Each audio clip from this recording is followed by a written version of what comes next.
ఏదైనా చేసే మంచి ఆలస్యంగానైనా సరే వెలుగులోకి వస్తుందంటారు. ఆ మంచి 10 మందిని మెలకొల్పుతుంది అని అంటారు.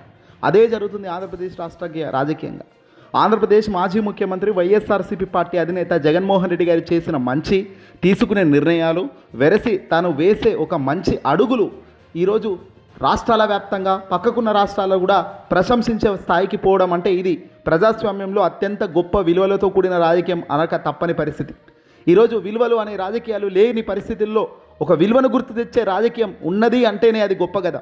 అందులో పక్క రాష్ట్రాలకు సంబంధించిన వాళ్ళు సైతం మనల్ని జై కొడుతున్నారు, మన గురించి మాట్లాడుతున్నారంటే అంతకు మించిన గొప్ప విషయం మరొకటి ఏముంటుంది?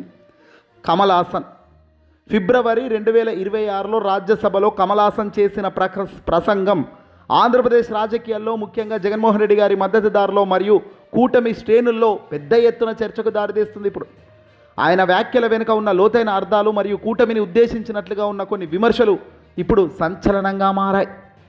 కమల్ హాసన్ ఒక ప్రముఖ భారతీయ నటుడు, నిర్మాత మరియు ఎంఎన్ఎం పార్టీ వ్యవస్థాపకుడు. ఆయన పార్లమెంట్ రాజ్యసభకు ఎలా వెళ్ళారు? 2024 లోక్సభ ఎన్నికలకు ముందు కమల్ హాసన్ తన పార్టీ తరఫున తమిళనాడులో అధికార డిఎంకే కూటమితో పొత్తు పెట్టుకున్నారు. ఈ పొత్తులో భాగంగా లోక్సభ ఎన్నికల్లో పోటీ చేయకుండా డిఎంకే కూటమికి మద్దతు ప్రకటించినందుకు ప్రతిఫలంగా డిఎంకే ఆయనకు ఒక రాజ్యసభ సీటును కేటాయించింది. జూన్ 2025లో జరిగిన రాజ్యసభ ఎన్నికల్లో కమల్ హాసన్ తమిళనాడు ఏకగ్రీవంగా ఎన్నికయ్యారు. జూలై 25, 2025న రాజ్యసభ సభ్యుడిగా తమిళంలో ప్రమాణ స్వీకారం చేసి పార్లమెంట్లో అడుగుపెట్టారు.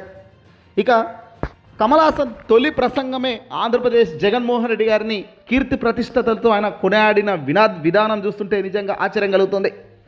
రాజ్యసభలో తొలి ప్రసంగంలో కమల్ హాసన్ అంటే ఫిబ్రవరి 4వ తేదీన 2026న రాజ్యసభలో తన మొదటి ప్రసంగం చేశారు.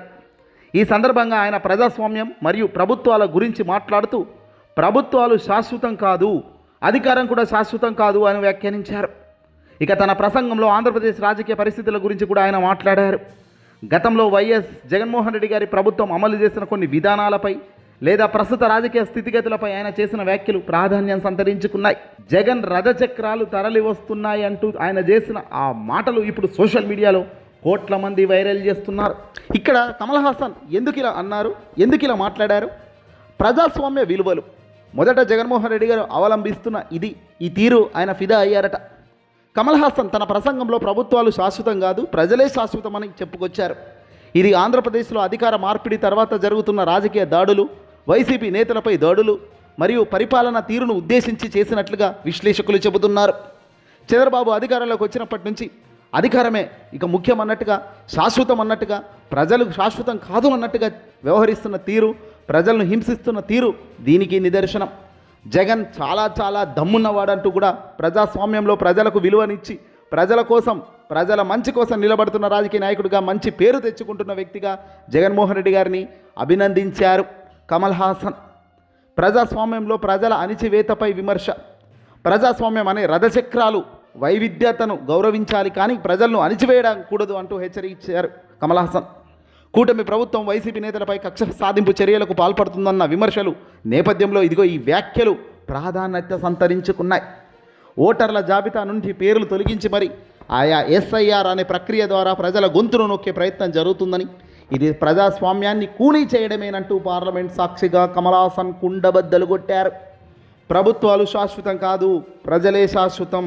ఈ రాజకీయాలు ఆంధ్రప్రదేశ్ రాజకీయ పరిస్థితులపై వర్తిస్తుందంటూ ఇది ఆంధ్రప్రదేశ్ ప్రజలకు బాగా తెలుసు అంటూ కూడా కమల్ హాసన్ వ్యాఖ్యానించారు. కమల్ హాసన్ దెబ్బకు టీడీపీ అబ్బా అంటోంది. కూటమి అయితే చేతులెత్తేసింది.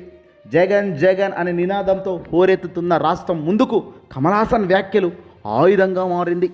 జగన్ కోసం కమలగలం గొంతెత్తిన వైన్యానికి వైఎస్ఆర్సీపీ పార్టీ సోషల్ మీడియా మొత్తం సెల్యూట్ కొడుతోంది. జగన్మోహన్ రెడ్డి గారి మంచితనాన్ని ఎప్పటికైనా ఎవరైనా పక్క వాళ్ళైనా సరే ఏదో ఒకరోజు గుర్తిస్తూనే ఉంటారు. ఇదిగో అవసరమైనప్పుడు ఇలా పార్లమెంట్ సాక్షిగా, పెద్దల సభల సాక్షిగా ఇట్లా గొంతెత్తడం అంటే మామూలు విషయం కాదు. మనం ఇప్పటికైనా టీడీపీ వాళ్ళ, జనసేన వాళ్ళు గుర్తు తెచ్చుకోవాలి. మన రాష్ట్రానికి సంబంధించిన పరిపాలనలు ఎలా ఉండాలి, ఏం చేయాలన్న ఆలోచన లేకుండా ఇష్టం వచ్చినట్టుగా ముందుకు అడుగులు వేస్తే నష్టం మనకే అన్నది గుర్తుపెట్టుకోవాలి.